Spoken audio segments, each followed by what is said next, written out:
Okay. Wait lang for a while.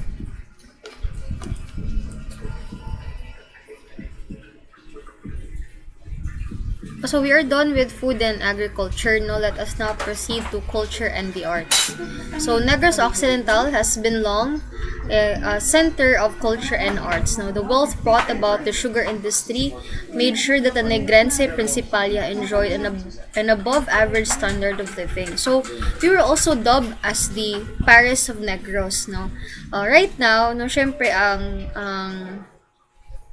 City of Love is now Iloilo City, no, knowing that marapod siya og kanang Paris, no, because of its old architecture, no, nga very kuan ka siya, very romantic for kanang mga rustic nga theme for prenups or dates, di ba? So Negros is also nicknamed, no, the Paris of Negros, no. Specifically Silay City, no? Because of its cultural and artistic center of the Negros Island region. In fact, no, when we went to Silay City, no, in one of our trips sa Masteral, most of their kanang mga kuan nila, no, mga pastry houses, ilang mga bake shop is na sa ancestral house nga may museum sa babaw, no.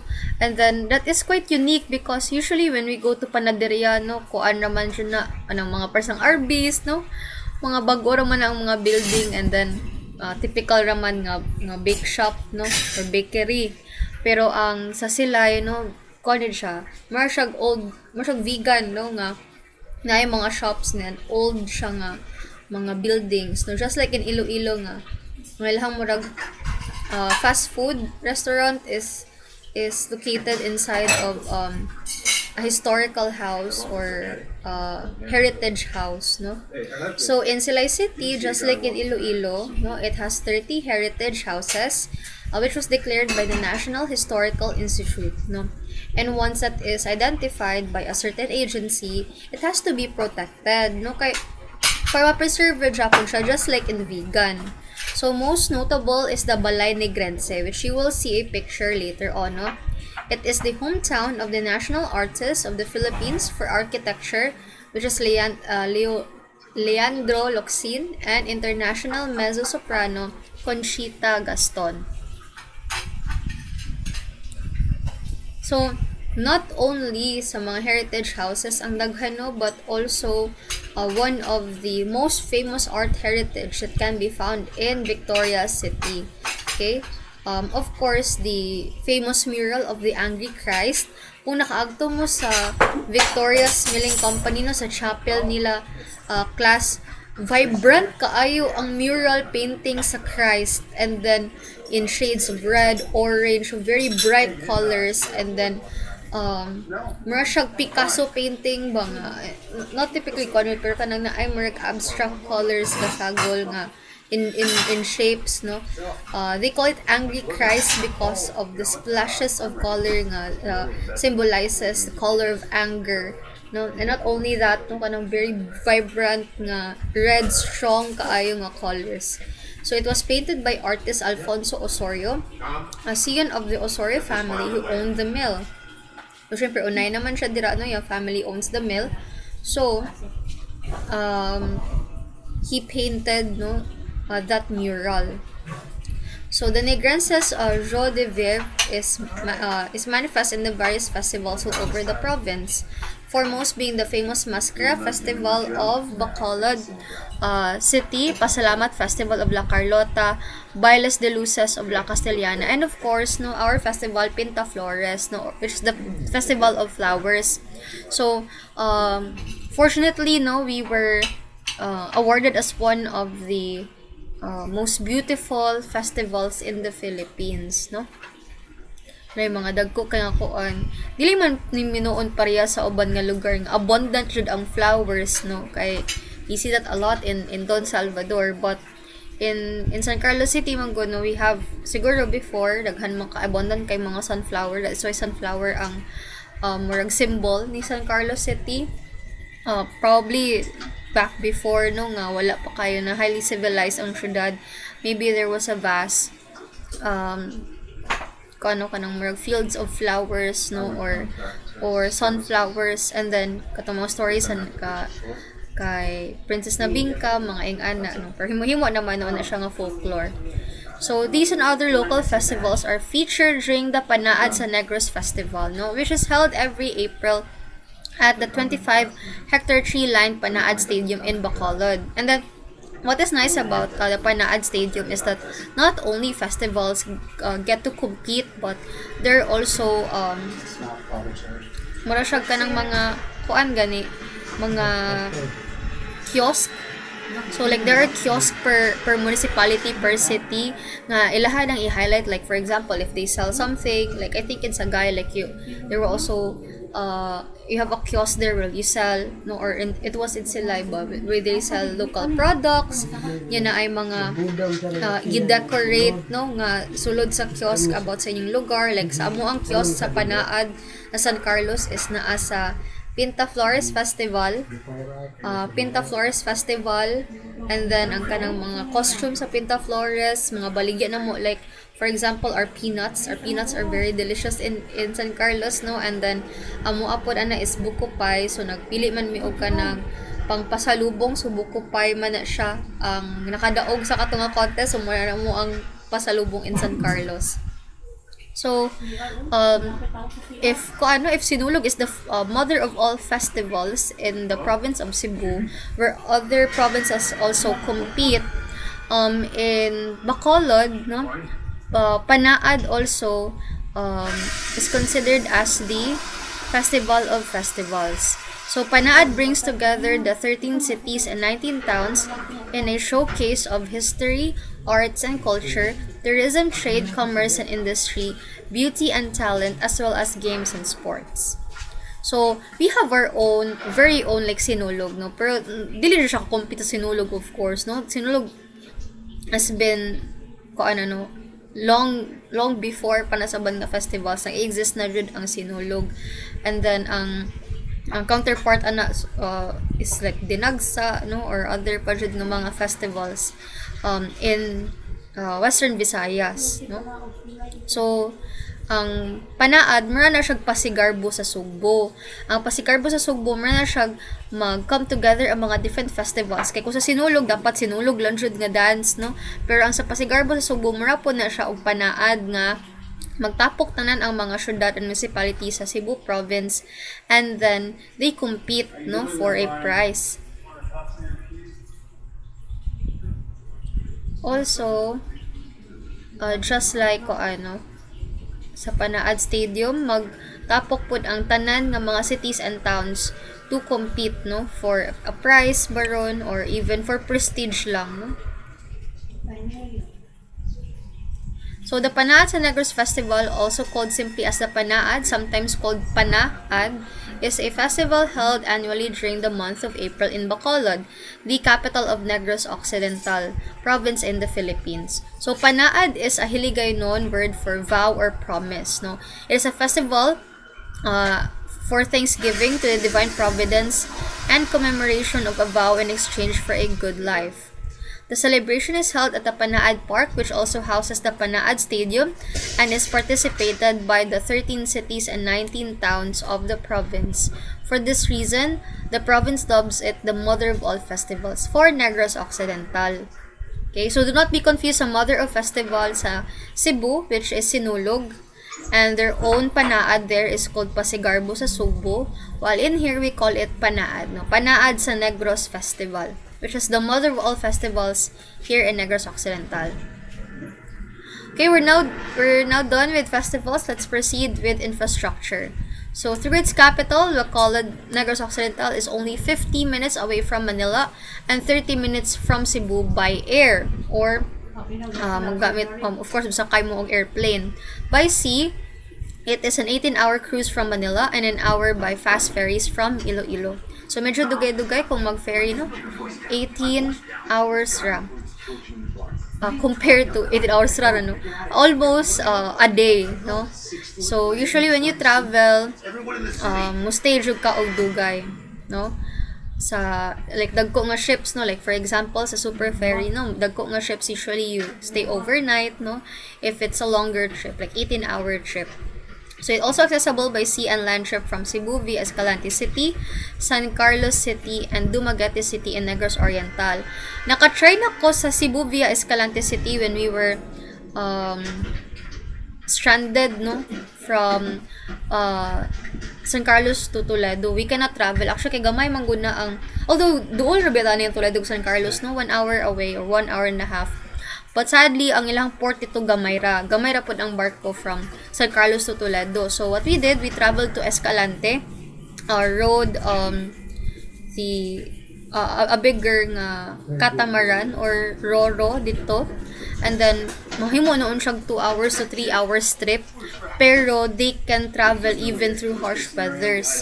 Nya, dali ra kay mabot ka, Tabuelan. Then, from Tabuelan to Cebu City, that could be 2 hours. No? So, naas mga 5 hours imong travel.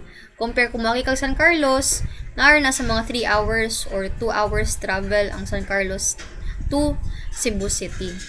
So, travel from Bacolod to Dumaguete is only 5 to 6 hours. By land, 7 airline companies including Philippine Airlines, Cebu Pacific Air Philippines serve the province. 4 inter-island shipping lines call on 9 seaports of Negros Occidental. Okay. So, here are just some of the infrastructures in Negros Occidental. We have Bacolod Silay International Airport. So, of course, this was inaugurated on January 18, 2008, 16 kilometers north of Bacolod. So, the new airport replaced the old Bacolod Domestic Airport. So, because, ngano gitawag siyang international airport? Because the new airport runway is of international standards and it is constructed to facilitate future landings of international flights, no?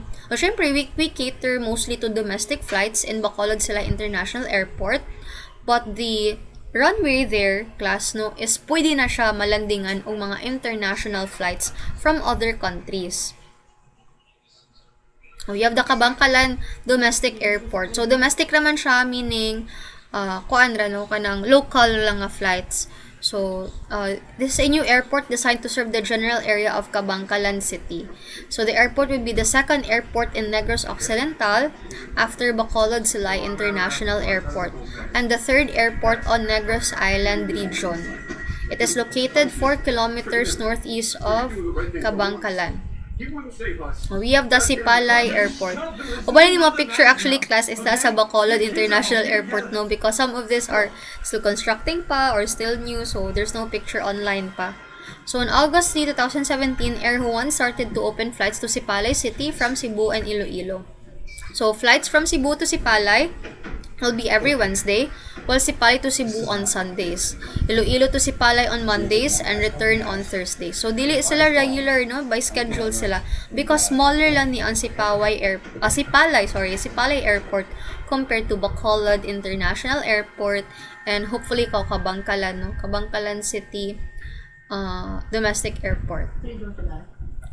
Road network and accommodation. So, all cities and municipalities are linked by an extensive road bridge network stretching for more than 1,500 kilometers. Di siya ang naa sa Bacolod, ha, but hopefully if we are expanding na and then ma-modernize na, no, ma-develop na further ang city and its surrounding municipalities and cities as well. No natay mga ing-ani nga roads, no. But even in Cebu ganin na few ra man ang ilahang mga road networks dito, no, flyovers and all. Dako kanila dito ang CCLX, no. Nindot kay CCLX. So within the province, travel is also easy, comfortable, and even enjoyable with air-conditioned and non-aircon buses or metered taxis. Car rental services are also available. However, the jeepney is still the most common means of transport, no, because it's cheaper. No, mga car rental, pwede man na siya for tourists. So, many mga car rental. For example, if you're going to rent a car because you're staying, let's say you live in Manila and you don't want to commute, you just want to have your own car para imong i-travel all throughout Negros. So, you use car rental, no, mubayad ka ana per hour or per day. And then accommodations, no, in Negros, especially in Bacolod City, there are 67 hotels, pension houses, lodging houses, and tourist inn. The better known hotels ang kanang medyo social and medyo presentable nga hotels: El Fisher, Bacolod Convention Plaza, Pagcor Hotel and Business Inn, Sugarland Hotel, all in Bacolod City. No, and most mga artista dira jud na sa El Fisher, no, Pagcor, Sugarland. No, everything's true. Kiss the kids goodnight for me. So, San Carlos City is going to play a major role in renewable energy. So, not only roads, no, but as well as energy and water. So, fast forward lang na ito na para madali ang discussion. So, San Carlos City is also one of those examples, no, in renewable energy and water supply. So, sa mga nga lugar, we have Sacasol and Sacasan. So, for Sacasol and Sacasan, no, it's one of the largest renewable energy site in the Philippines, no. So, nakaari na mga several presidents diri sa San Carlos City to see this vast renewable solar panel farm, no? So, solar farm. So, majority of the electricity provided in Negros Occidental also comes from the solar panels, okay, or solar farm.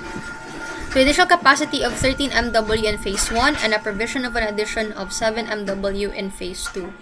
It is intended to provide power to the grid throughout the year at predetermined feed and tariff rates set by ERC. It is a DOE or Department of Energy approved standalone solar power plant consisting of approximately 52,000 modules. So, actually, kung muagto mo o kung mga Calatrava kaagi na nun sila. Muagto mo og San Carlos City, maagi mo sa Calatrava, mamulusot mo dira no, magawas mo dira sa may palampas, no. Makita ninyo ni siya. Kunya, we had a tour here, no. We are only allowed siguro a far distance. Dili mi allowed near the solar panels, pero dili pa ni siya mauno kay lahi man na si Sacasol ug si Sacasan. So, vast kaya na among solar panels dito. And one of the major jud siya nga providers of electricity, renewable electricity sa Negros Occidental. Not only that, it's the largest solar farm in the Philippines, no?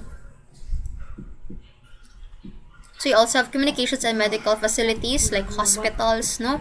So, we have 20 government hospitals, 10 private hospitals, several city and municipal health centers, barangay health stations, and daycare centers here in Negros Occidental. So, doctors, nurses, and other medical personnel serving these facilities are not only competent but are also caring towards their patients, not parents.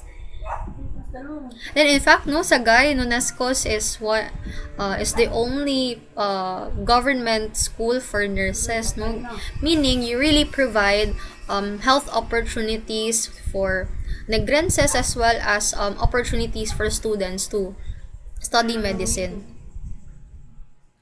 Sige lang, we're almost done na, no. Next is banking, finance, and accessibility. So, banking finance is a thriving industry in Negros Occidental. According to the latest count, there are about 389 financial institutions competing for business in the province. 149 of these are banks. So, daghang kay bangko, no? And I can attest to that, no? When I went to Bacolod, left and right, I can see a lot of banks in Negros, no? In Bacolod City. So, Negros Occidental offers advantages for those who are doing businesses in the province. It is strategically located near Metro Manila, Metro Cebu, and Metro Davao. Okay, let's now proceed to landmarks. So, we're done with infrastructures. After landmarks, that would be the media, no, the last part of our discussion. So, let's now proceed to landmarks. So, we have the Panaad Park. So, the Panaad Park and Sports Complex, di ba, we made mention of this, no? Muna ni siya ang gihimo nga morag venue for Panaad sa Negros Festival. Not only that, no, kanang mga sports events. So, the Panaad Stadium or Panaad Park and Sports Complex, just like Abellana and Cebu, no, it is a multi-purpose stadium in the province. It is currently used mostly for football matches and was used for the 2005 Southeast Asian Games. It was the venue for the pre-qualifiers of the 2007 ASEAN Football Championship or ASEAN Cup, in which the Philippines, Cambodia, Timor-Leste, Brunei, and Laos participated. Okay, so imagine, no, na-appeal pod ni siya kaning venue for Southeast Asian Games, no, ASEAN Cup, which is a very big deal because when we host events like this one, the more nga daghang mga foreign tourists mo travel sa Philippines. And one of the contributors ana is of course si Bacolod City. So the stadium has a seating capacity of 15,500 but holds around 20,000 people with standing area. So kung seating lang, kung lingkod lang 15,500, pero kung ang uban nga magtindog, no, maka-accommodate at least 20,000. So at least 500 more pa. No, it is unofficially designated as the home stadium of the Philippines national football team. Aside from the association football field, it is also has a rubberized track, so muna na, rubberized track, oval, an Olympic-sized swimming pool, and other facilities. So, grabe siya, no, multi-purpose siya, not just one sport. Unlike sa Paglaom, no, nga, it used to hold football events, pero since unfit naman siya, dili siya makamit og standards for sports, no, so wala na siya ginagamit, no, ginagamit lang siya for other events, but for sports na jud ang Panaad nga park ang ginagamit. So we have Capital Park and Lagoon. Capital Park and Lagoon is a provincial park located right in the heart of Bacolod in Negros Occidental. One of the landmarks of the park is the statue of a carabao, no, katong pulled by a woman. So kita mo ato, no, or a water buffalo. The statue is located at the northern end of the lagoon. So, doon kayo dili kung mag-jogging, mag-aerobics, school dance rehearsals, no, and other pa jud nga activities. We have the Fountain of Justice, no? So, it marks the location where the house of Jose Ruiz de Lozuriaga used to stand. Okay, it was in that house that the surrender of Bacolod by Spanish authorities to the Filipino forces of General Aniceto Lacson took place on November 6, 1898 during the Negros Revolution. So it holds importance to the history because dira man na siya, no, nahimog free ang Bacolod City from the Spanish authorities. And of course, Bacolod Public Plaza, no, syempre, kung magtukag Bacolod, di na mo na malikayan kaning Bacolod Public Plaza, especially if you're going to San Sebastian Cathedral, LCC, or even SM. So the Bacolod Public Plaza is one of the most notable landmarks of Bacolod, the capital of Negros Occidental, Philippines. So it is located in downtown area. Napod siya gazebo, no, at the center with other fountains, no, surrounding it. The next is the Balay Negrense. So, mga ancestral houses, no, that you can find most especially in Silay. No, mabitaw na siya nga ginatawag nga Paris of Negros or Philippines, no. Kay daghan kay mga heritage houses diri. So the Balay Negrense was originally the ancestral house of Victor F. Gaston, a son of Yves Leopold Germain Gaston and Prudencia Fernandez. The elder Gaston is credited as one of the pioneers of sugarcane cultivation in this portion of the Philippine archipelago. A native of Normandy, France, he married a Filipina from Batangas, where he initially began experimenting with sugar production before relocating to Negros. So, mga half ning mga Gaston, no? From the name Gaston pa lang, kuan siya, Frenchman, no? Or taga-France. And then, ang iyahang asawa is Filipina. Originally taga Batangas, pero nabalhin sila sa Negros. Mauna ni expand pa further ang sugarcane plantation as well as mga ani nga ko ano, heritage and houses. Sila diyang gisoon sa balay sa France. May nagwangwan ko sa. Yes, I am. Yes. Okay. So, this structure that Victor Gaston and his 12 children lived no here until 1901 no to his death in 1927. So wala ni siya nagamit sa family. It was abandoned in mid 1970s, and then later on gihimo siya og disrepair no kay syempre naguba na maybe through war-torn years or wala na may gamintain ani, but it was until a group of concerned Negrenses no who managed to acquire the house no and also preserve no the house no. So they are now called the Negros Cultural Foundation. They acquired the house from the heirs of the Gaston through a donation and then repaired this one and make this an attraction through the Department of Tourism. So it now became a museum. So gipalit nila sa mga original nga heirs sa Gaston. And then after gipalit nila ilang gi-repair, and then they ask on syempre sa DOT nga himuon siya as a tourist attraction. So it was inaugurated as a museum on October 6, 1990. Tapos 200 ah. So next is the Mariano Ramos Ancestral House. So it is the home of the late Don Mariano Ramos, the son of Agaton Ramos and Dolores Varela, who was the first appointed president municipal of Bacolod, Philippines.